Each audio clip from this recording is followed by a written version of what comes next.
All right, we have a 222 team game on Globe. It looks like we have 50 Corgis in this game. We see that we're choosing the front line potentially. We're actually going to go Australia. We're going to go Australia. I think the play here in these type of games is go off the beaten path. If I can go off the beaten path and snowball my zone, I might have a shot. 2-team games versus the Circus is difficult. But with this many players in the game, who knows what can happen? We can always dream. We can always dream. So looking at opening start, we actually have a good chance for a snowball. But what we need to hope is that our team can do well enough to give us a shot. Because potentially 60-40 is doable with me in snowball position. However, beyond that, we're kind of starting to ask a lot.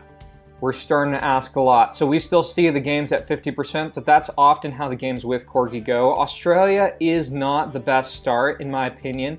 The main reason is to expand and gain further prospects. You have to do boats, which loses some of the efficiency factor that we really need in Territorial. So let's clean this up, not being efficient. Let's take this, and now it's time to chill for 1 second. It actually isn't. We're going to send a boat down here. We're going to send a boat down here just because we're actually being attacked by someone. We're going to just see if we can be your friend, man. We can be your friend. So we see Middle Franken at the top of the leaderboard, so that's a little bit worrying. We know Middle Franken's a very good player. Very good player, Middle Franken. We've seen him in some games. So looking at our situation, we effectively just want to let this guy kind of sit here. He's unfortunately gotten over to this area, and we're just going to let him have that area in Tasmania. Should have been paying a little bit more attention, but not the biggest deal ever. We're actually going to pull up the turkey flag, see if we can pander a little bit, just for efficiency's sake. So he sent in a giant send, and that's totally fine. We're just going to eat it. We're going to eat it, and then we're going to push back, and that's going to be it. That will be all she wrote there. So let's take out that. Let's take out that.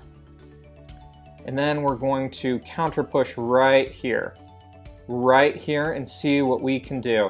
We actually see a Russian player doing pretty well somewhere else on the map. We're gonna focus in on our zone and just try to do our best. All we can do is do the best we can in our zone.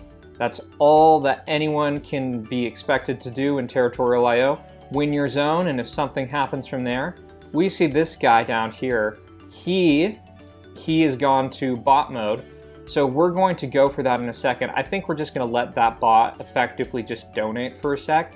We really want as much land as we can, and probably the play is to donate, but we do want to think about just the dynamic that sometimes donations,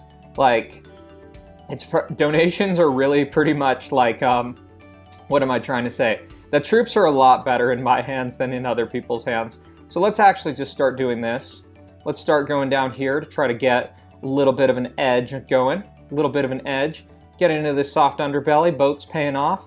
And then we're going to have a fight on our hands for Australia. But what we're going to hope is that some of our team can act as a buffer for us. So let's get in here.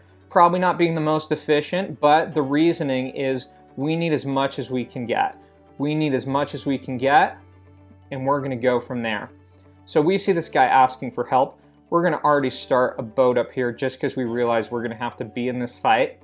We're going to have to be in this fight. And we see some of the battle starting to go in Corgi's favor. But one of the fortunate things is this guy is super vulnerable. The only kind of challenge we have is thinking essentially he's going to be stacked.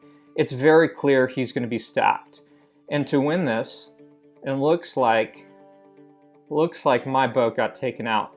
Not sure who that is there, but we are going to get around here. We're going to use our teammates as a little bit of a buffer. We see this guy coming up here. Honestly, it probably would have been better if he didn't get up there, just so we can kind of use this stuff as buffer details. That's really what we need in these type of positions. We see people coming down here, and the game is very much in the balance. We have to start getting up here, start pushing some of this stuff down, and working on getting rid of these threats. Getting rid of the threats here. So that was stupid as hell. This Chachok guy, not even sure what to say there. Not even sure what to say. And I think the snowball's probably a little too hard. And we're unfortunately not the person who's in the type of prime position that we need. The prime carry position here. So let's push through this. Let's push through that. Let's send out another boat. We got to get up there because that is the only play. That is the only play, bro. Only play is to go up there. Let's keep hitting. We are kind of burning time, and I think that's probably going to be all she wrote, because effectively, even if we get all this out of here, it's just tough. It's very tough, so we're going to send out some more troops, just so we keep on building up. We keep building up our stack. So let's keep going. Let's keep going. We are running on a timer.